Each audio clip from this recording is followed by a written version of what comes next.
Alhamdulillahilladzi arsala Rasulullah bil huda wa dinil haqqi.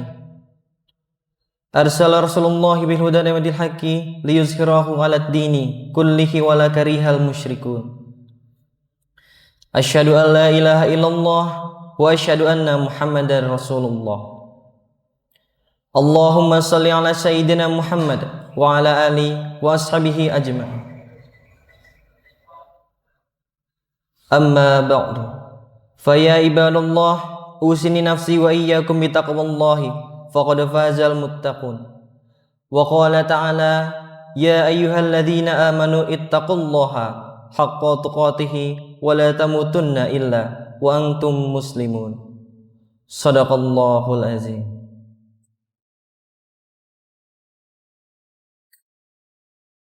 Ma'asyiral muslimin rahimakumullah. All praise is due to Allah, the exalted, the Lord who created the universe and everything in it, both believers and disbelievers. The most gracious and merciful God has bestowed upon us countless blessings and gifts, especially the blessings of faith and Islam for all of us. Therefore, there is nothing worthy for us to offer to Allah subhanahu wa ta'ala except deep gratitude from ourselves for being made chosen servant. May blessings and peace continue to be bestowed upon our beloved Prophet Muhammad sallallahu alaihi wasallam, the seal of the Prophet and messengers, and a good example, role model, and guide for all mankind until the end of the time. And may abundant blessings continue to be bestowed upon his family, friends, and followers who consistently embody his love in their lives in this world and the hereafter. Ma'asyiral muslimin rahimakumullah. At the end of 2025, there were many natural disasters in our country, Indonesia, such as landslides, floods, tidal waves, the eruption of Mount Semeru, and many others. We often hear the term musibah or disaster, which is usually contrasted with the terms anugrah or blessings or nikmat, favor. In the big Indonesian dictionary, musibah means a sad event that befalls someone.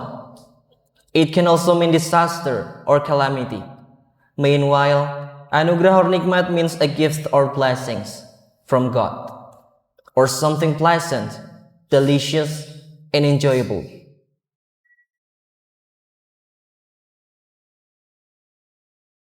In general, it can be concluded that disasters are associated with sad events, while blessings are associated with pleasant events. On the surface, people tend to interpret natural disasters almost always as misfortunes.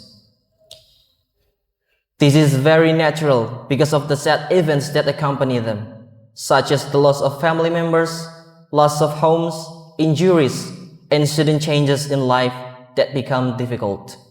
Lack of food, clean water, medicine, proper sanitation, and so on. Once again, this lesson applies to everyone, both those who experienced the disaster and those who did not. When does a natural disaster become a calamity? And when is it a blessing?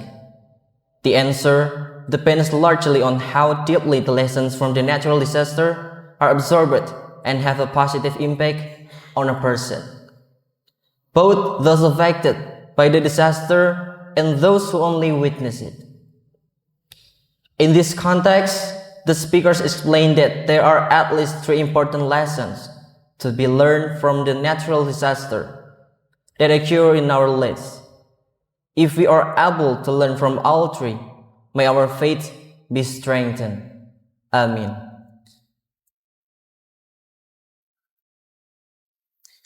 The first lesson is muhasabah, or self-introspection.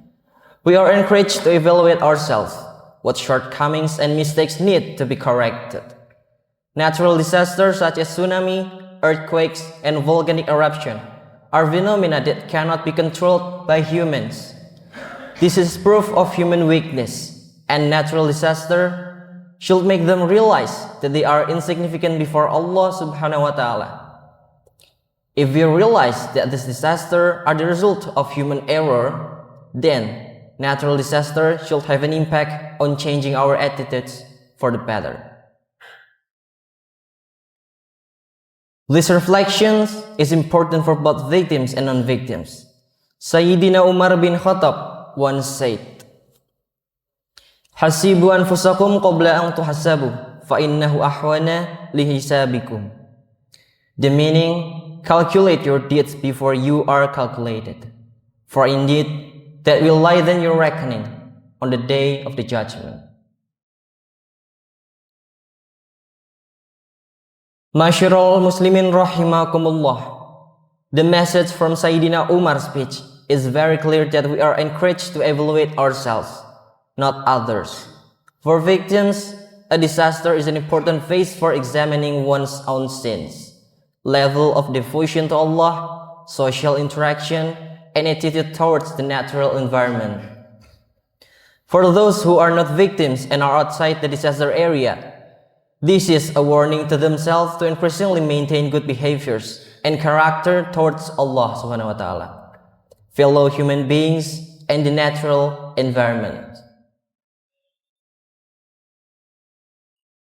It is deeply regrettable when people who happen not to be victims accuse their brothers and sisters in a certain location of being punished from their sins when a natural disaster strikes.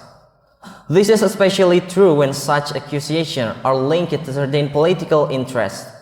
Such an attitude not only contradicts the principle of muhasabatun nafsi, or self-evaluation, not evaluations of others, but can also cause further harm by offending the feelings of the victims and showing a lack of empathy towards them. The second lesson is gratitude and optimism. This attitude is based on hadith.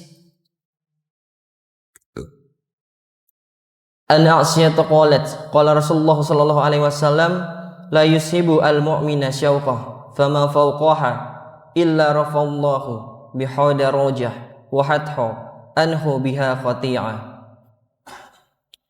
From Aisha, she said, the messenger of Allah subhanahu wa ta'ala said, no believer is pricked by a thorn or anything more painful than that, except that Allah raised him 1 degree and erased one sin from him. Narrated by Hadith Tirmizi.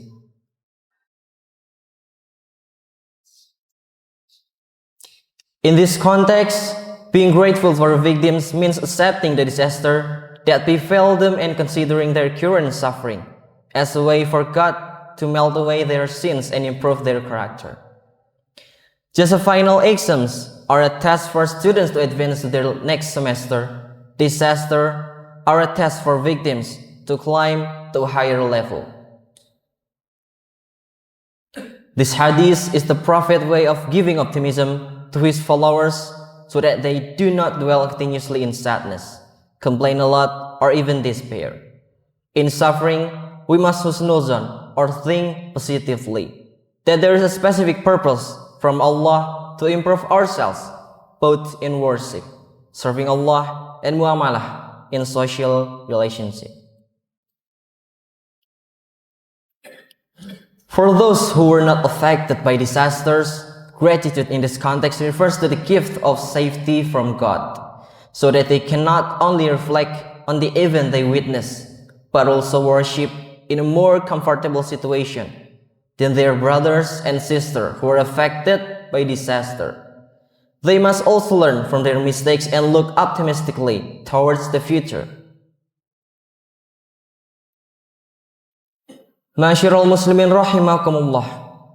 The third lesson is about the field of post-disaster worship. If a disaster is a test of evaluation, then that evaluation only occurs if the person concerned truly passes the test. Natural disasters are a means for victims to be patient, make efforts, trust in God, and draw closer to Allah subhanahu wa ta'ala. Inna lillahi wa inna ilaihi raji'un. We all belong to Allah, and to Him we shall return. The quality of their character as servants improves when they pass the test well and correctly. For those who are not victims, natural disasters are a test to show humanitarian concern for those who are suffering. It is important to provide assistance in the form of labor, thoughts, funds, property, food, prayers, and so on. Gratitude for our safety from disaster can be shown by our willingness to share with those who need a helping hand. This can be done by becoming a volunteer, donating aid, or other forms of involvement that can ease the burden on victims.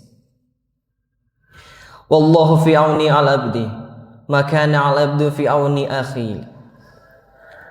Allah will help a servant as long as that the servant helps his brother. By hadis riwayat Muslim. When we hear the word wisdom behind disaster, it means that it is related to our wise attitude in responding to disasters. Because the word wisdom means prudence.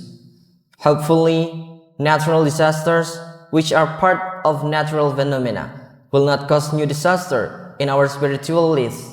Wallahu a'lam bishawab.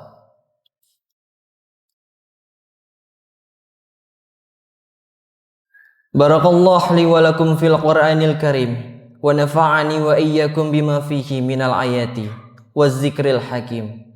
Aqulu qawla hadza wa astaghfirullahi wa lakum wa lisa'iril muslimin min kulli zambin fastaghfiruhu innahu huwal ghafurur rahim. Allahumma shalli ala